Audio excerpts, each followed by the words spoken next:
Previously on the Battalion with Captain Oney Durney and his crew on Engine 13. This is Zulu Operations, copy. Located in the Central Valley of California, the Fresno Fire Department. Established in 1877, the Fresno Fire Department is one of the oldest departments in the United States, rich in history and tradition.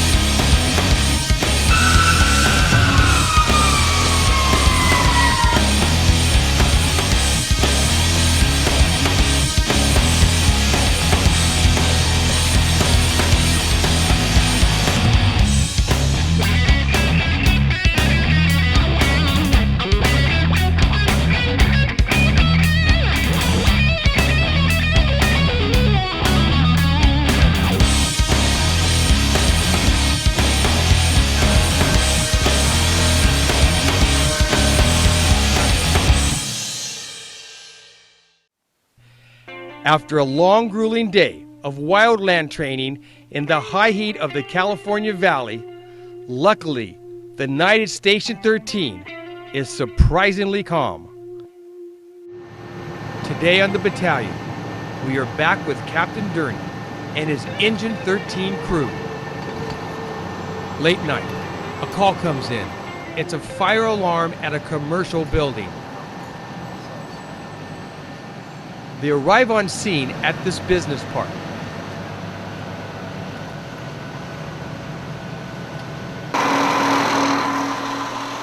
After checking the premises thoroughly, they find that the alarm was false. No fire.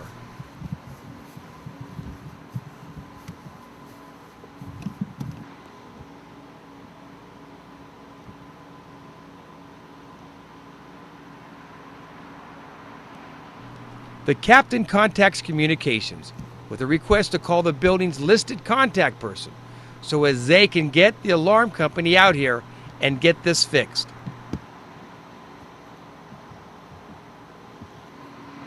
They return to the station.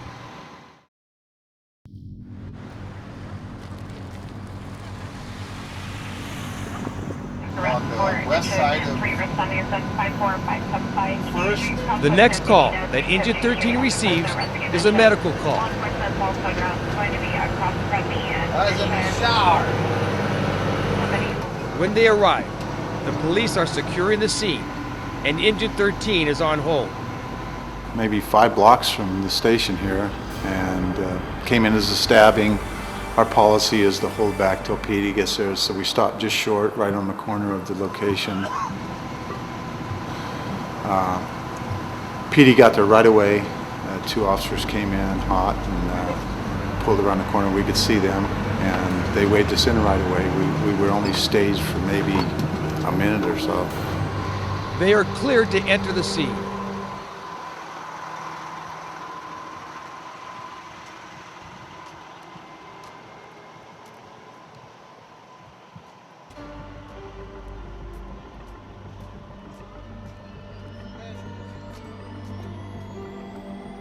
The patient is indeed stabbed in the abdomen and covered in blood.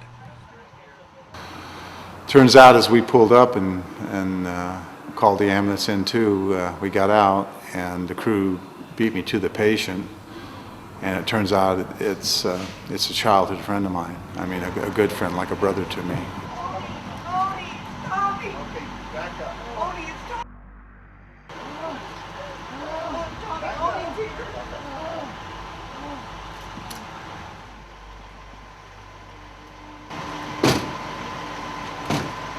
The ambulance had been called by the police department.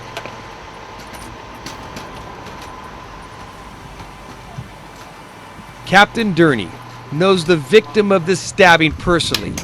He is a lifelong friend and a childhood neighbor.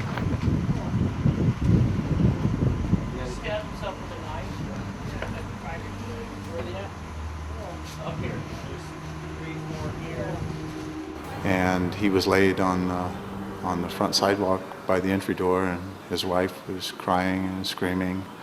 I didn't actually recognize him at first because he was so covered with blood, and she was yelling and stuff, but I was trying to focus on his injuries. He had so much blood on him, both his head and his upper torso and a little bit on his lower extremities. I couldn't actually see the wounds, but then she said to me, she called my name and she said, "It's Tommy," and then I took a better look at him as we were wiping him down looking for all the wounds, and I recognized him as a very good friend of mine.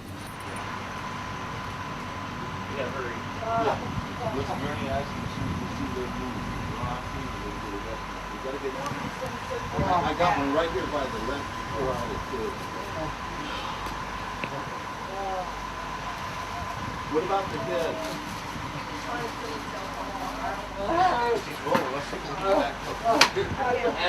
Tommy, that's enough.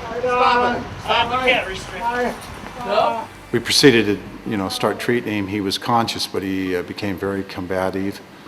He had been stabbed multiple times on the head and probably 5 or 6 times in the torso. Turns out they were self-inflicted by a steak knife that he had there at the house, suicide attempt. We proceeded to, do the BLS on him and seal his wounds and get him on oxygen and try to render as much aid to him as we could. The paramedics were right there with us. But at some point he got very combative, even with me talking to him. I don't know if he really knew it was me or not, but I tried to tell him, "It's Oney, and I'm here to help you, Tommy, stop fighting," and stuff like that. But it didn't seem to work initially.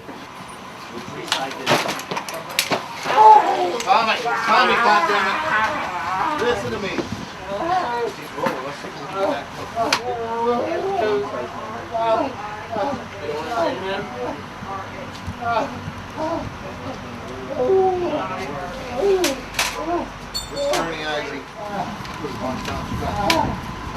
Tommy! Relax, calm down. You gotta calm down. You're right. No problem.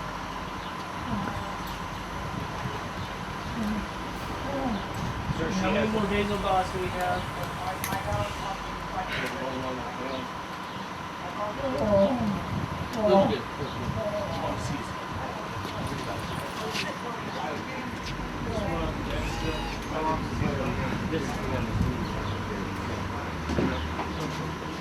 Let's get him rolling.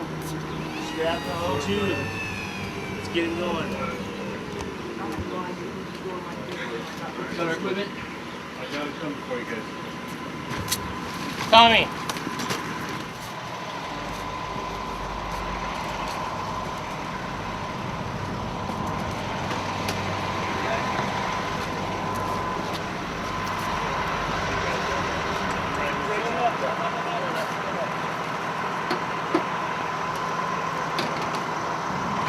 It's gonna make it.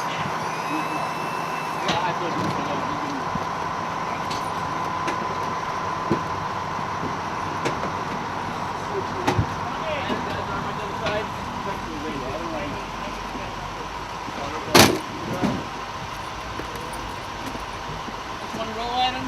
Just roll. All right.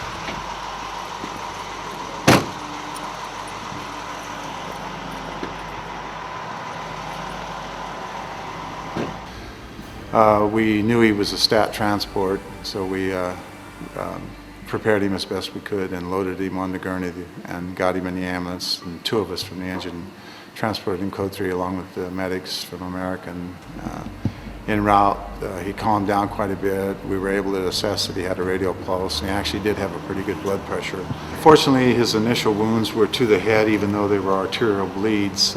He bent a steak knife on his head. And so when he proceeded to stab himself in the chest, they weren't able to go very deep because of the angle of the blade.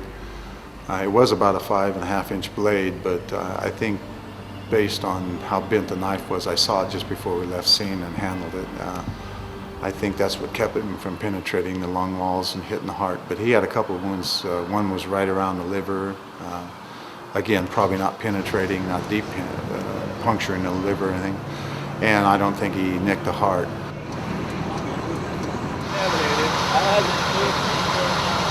That's We assessed him en route. He had good bilateral breath sounds. He had a good blood pressure. We were able to control the bleeding. He calmed down and obeyed our verbal commands, and we were able to render him to a community hospital emergency room and their trauma team. And I strongly suspect, seeing how many people I've seen injured that bad and worse, I think he's going to make it. And I'm really excited about that. This man was like a brother to me, like I said. And the irony is that when I was younger and we ran around together quite a bit, we'd been in a lot of street fights, I'm not proud to say.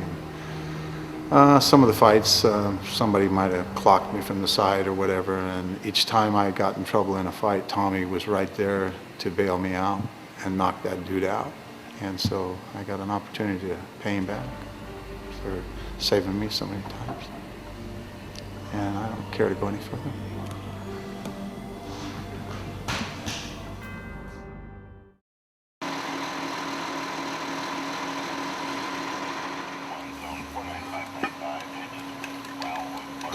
Captain Durney sprays the top of the hydrants to keep them looking good, and they'll know that it has been checked.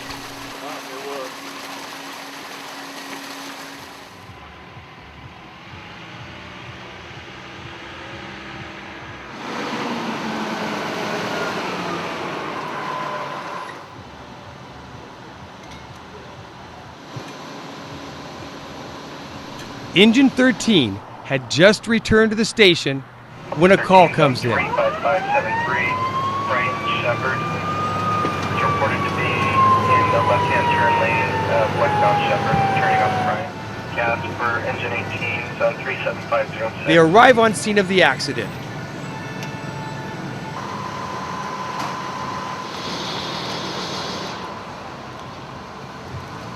The woman in the car that was hit in the rear is complaining of some pain in her neck. Fortunately, no one was seriously injured.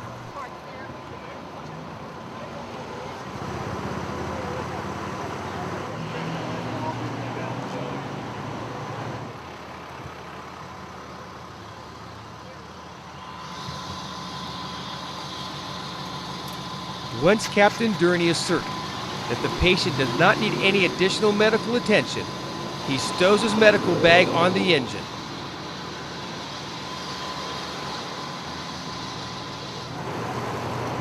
Captain Durney informs the police officer on scene of what happened. We got a 3-car accident. Somebody didn't stop in time, and one lady got hurt. Nothing serious, fortunately. The crew of Engine 13 goes back into service.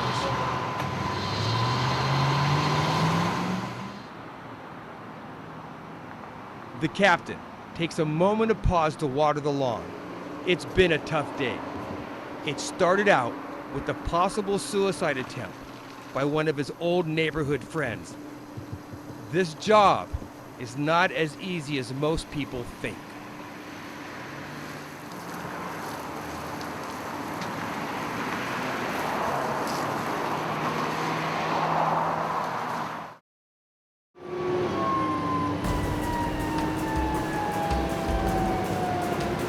A call comes in from communications for Engine 13.